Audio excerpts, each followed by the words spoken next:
আসসালামু আলাইকুম, আশা করি সবাই ভালো আছেন। সৌদি আরবের ডোমেস্টিক ওয়ার্কার যারা আছেন তাদের জন্য একটা সুসংবাদ। কফিল চাইলেই হুরুপ বা টার্মিনেট দিতে পারবে না।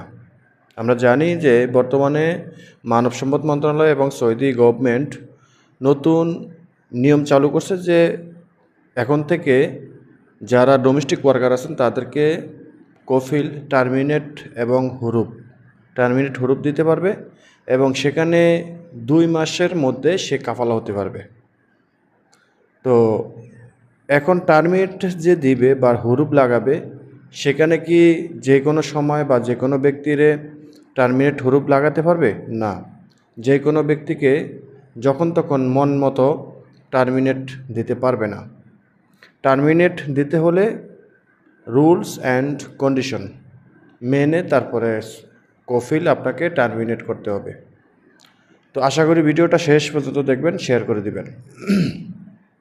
মানব সম্পদ মন্ত্রণালয় জানিয়েছিল যে যদি কোনো ডোমেস্টিক ওয়ার্কার অর্থাৎ আমেল মঞ্জিল, সওয়াক খায়েস, আমেল তাব্বাক এইসব ধরনের কর্মী যারা আছে তারা যদি সৌদি আরবে আসার 2 বছর পূর্ণ হয়, 2 বছর পূর্ণ হলে 2 বছর পরে তাকে টার্মিনেট হুরুপ দিতে পারবে এবং টার্মিনেট হুরুপ দিলে সে 2 মাস সময় পাবে কমার্শিয়াল ওয়ার্কারদের মতো, কোম্পানির লোকের মতো।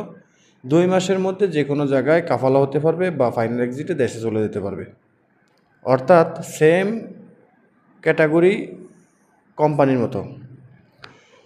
তো এই যে 2 বছর এখনও পূরণ হয়নি আপনার, তো দেখা গেছে আপনি সৌদি আরবে এসেছেন 2 মাস, 6 মাস, 9 মাস, এর মধ্যে কি টার্মিনেট বা হুরুপ দিতে পারবে না? এর মধ্যে তাকে টার্মিনেট হুরুপ দিতে পারবে না। ইভেন আপনাকে 2 বছর পরেও টার্মিনেট হুরুপ দিতে পারবে না যদি শর্ত পূরণ না হয়। তো সেই শর্তটা কি? সেই শর্তটা হলো যারা কমার্শিয়াল ওয়ার্কার আছে অর্থাৎ কোম্পানি বা মুআসসাসার লোক আছে বা আমরা যারা মুআসসাসার লোক আছি, আমাদের কিউয়া প্ল্যাটফর্মের মাধ্যমে কফিলের সাথে বা কোম্পানির সাথে কন্ট্রাক্ট করতে হয়, কাজের কন্ট্রাক্ট করতে হয়, ওয়ার্ক পারমিটের কন্ট্রাক্ট করতে হয়। তো সেইখানে কন্ট্রাক্ট থাকলে কফিল আমাকে সেই কন্ট্রাক্ট থেকে টার্মিনেট করতে পারবে বা ওয়ার্ক পারমিট থেকে টার্মিনেট করতে পারবে, ইকামা থেকে টার্মিনেট করতে পারবে। কিন্তু ডোমেস্টিক ওয়ার্কারদের জন্য একটু ভিন্ন পন্থা, সেম পন্থা, তবে সেম পন্থার মধ্যেই একটু ভিন্ন রকম কারিশমা আছে, যেটা একজন প্রবাসীর জন্য খুবই ভালো দিক। সেটা হলো সৌদি আরবে আসার 2 বছরের মধ্যে ডোমেস্টিক ওয়ার্কারদেরকে টার্মিনেট হুরুপ দিতে পারবে না, এটা ঠিক আছে। কিন্তু 2 বছর পরে টার্মিনেট হুরুপ দিতে পারবে, এটাও ঠিক আছে। আবার দিতে পারবে না, সেটাও ঠিক আছে। কিভাবে সেটা ঠিক আছে? ওই যে বললাম যে কিউআর মাধ্যমে কোম্পানির লোকেরা কন্ট্যাক্ট করতে হয় আর ডোমেস্টিক লোকেরা কন্ট্যাক্ট করতে হবে মোসানেদের মাধ্যমে। এই হলো আসল বিষয়টা। মুসানেদের মাধ্যমে কন্ট্যাক্ট করতে হবে। মুসানেদের মাধ্যমে যদি আপনার সাথে কফিলের অ্যাগ্রিমেন্ট থাকে বা কন্ট্রাক্ট থাকে, কাজের ওয়ার্ক পারমিটের কন্ট্রাক্ট থাকে, তাহলে আপনার কফিল 2 বছর পূর্ণ হওয়ার পর আপনাকে টার্মিনেট করতে পারবে। আপনাকে টার্মিনেট করতে হলে মোসানেদের মাধ্যমে আপনাকে টার্মিনেট করতে হবে। যেমনটা কোম্পানি তার কর্মীকে টার্মিনেট করতে হলে কিউয়া ব্যবহার করতে হয়, কিউয়া প্ল্যাটফর্ম, আপশিট না।